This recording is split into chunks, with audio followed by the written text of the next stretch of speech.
I want to make sure I get a chance to get your personal reflections, which I know I always ask you when you're here. But first, just pick up on what Helene is talking about and what Ali has covered, that a year ago, the assessments of Russia that were shared as part of a strategy to deter the invasion itself have held up. But the estimations of Zelensky and the Ukrainian military seem to have maybe underestimated his resolve, the skill of the military, and the fortitude of the Ukrainian people. Is that a fair assessment? I think Helene was absolutely right. I mean, they certainly did outperform a lot of expectations. I mean, we didn't know a year ago exactly how things were going to unfold. We certainly had a good sense of what Mr. Putin was planning to do, which is why we declassified a lot of information ahead of time to sort of throw him off his game. But we knew that he had upwards of 180,000 troops, all different types, artillery, infantry, air defense, everything, all aimed at moving into Ukraine, and we shared as much of that information with them as we could, but we did not have a perfect sense of how the Ukrainians were going to defend themselves in those early hours and days, and they certainly did surprise everybody with just how well they did. And I don't just mean bravery and courage on the battlefield. I mean, I think that's beyond question. I'm talking skill. I mean, their organizational elements and how they were able to perform on the battlefield. I think also maybe we didn't fully appreciate ourselves how valuable the training that we had done with the Ukrainians since 2014 had really been. We basically, not just the United States, but our allies, helped transform them from a Soviet-style army to a more Western-style army with, greater decentralization, a non-commissioned officers corps, the ability to be agile and nimble in the moment and make command decisions on the spot, something that the Russian army still can't do. And I don't know that we fully appreciated. I mean, I know we were very proud of our training and all we did, but I don't think we fully appreciated how much it took and how much it really did transform their military. John, let me ask you about the other side. I mean, again, without any access to classified intelligence, seeing the empty, abandoned Russian tanks lining up on the way to Kyiv made me think that the Russian military was not all that maybe we thought they were. What was the aha moment for the leaders at the Pentagon? I think we really, I'd have to go back and look exactly, but it was somewhere in the first week or so, week to 10 days, when we, as we were watching the operational reports coming out of Ukraine, particularly as they tried to move on Kyiv. And I think it was in that time frame where we began to see that there were real cracks in their performance capabilities.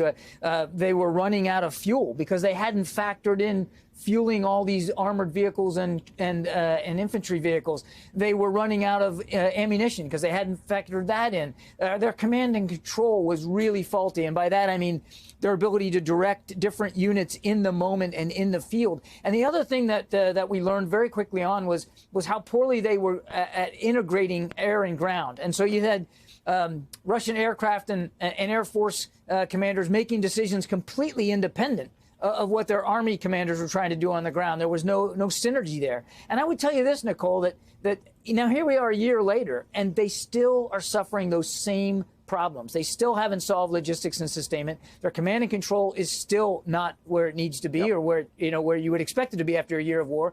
Unit cohesion, morale, leadership. I mean, I've said it before, but Mr. Putin's changing generals as often as I change my socks. I mean, he just can't find the right leadership to run this war. So they have not come out on the other side after a year of war and really improved. On the other hand, look at what the Ukrainians have done in a year. They have already taken back more than 50% of the territory that the Russians first captured in those first, couple of weeks or months of the war. More than 50% of that is back in Ukrainian hands.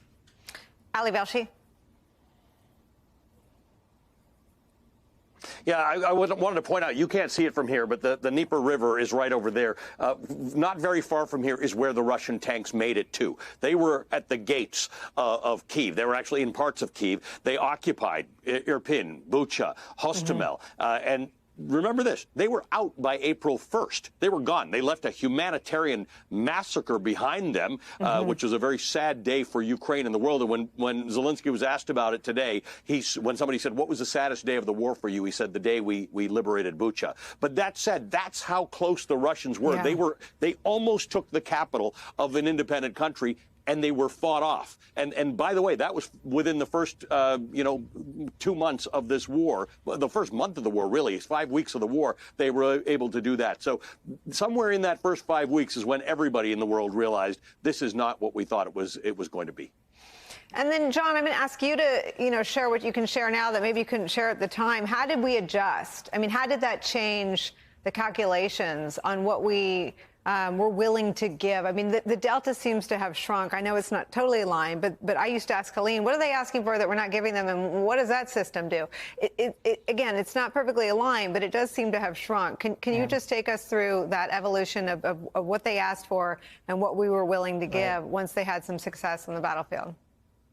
We really tried to evolve the support we give Ukraine with the war as it has evolved and changed over time. So in those first few days and weeks, it was all about Stingers and Javelins, right? The Stingers to knock out Russian helicopters that were advancing on Kyiv or trying to advance on Kyiv and those airports, the Antonov airport, but also the Javelin anti-tank missiles, because they were really moving in a mechanized set of columns towards Kyiv down from the south out of Belarus. And the Ukrainians really wanted those anti-tank missiles, and they were quite effective with it, knocking out columns by knocking out the lead vehicles and then maybe knocking out one or two in the middle of the column. And then as, to Ali's point, as Mr. Putin realized he was not going to get Kyiv and he was not going to get Kharkiv, so he withdrew all his troops back into the north, into Belarus, and refocused all his efforts in the east. Well, then it became an issue of long-range fires, what we call long-range fires. This is artillery, the ability of